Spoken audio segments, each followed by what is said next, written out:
So guys, ito yung dilis natin. Yan. So, ang gagawin natin ito guys, gawin natin kilawin.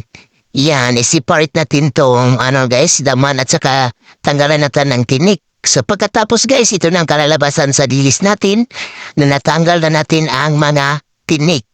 Yan guys, sarap guys, bubuda natin ng asin. Yan, para mawala yung malangsa niyang guys, malangsa niyang amoy, malangsa niyang lasa, bubura natin siya ng asin. Yan ang pinaka-best guys.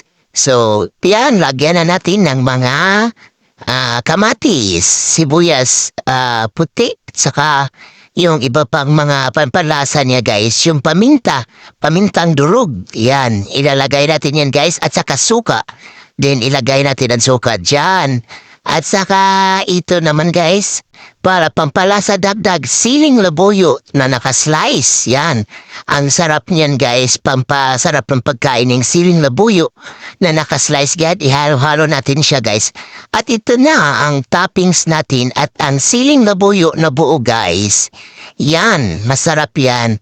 At saka sigligit natin ilagay sa rep, ready to eat na to siya guys. Guys, don't forget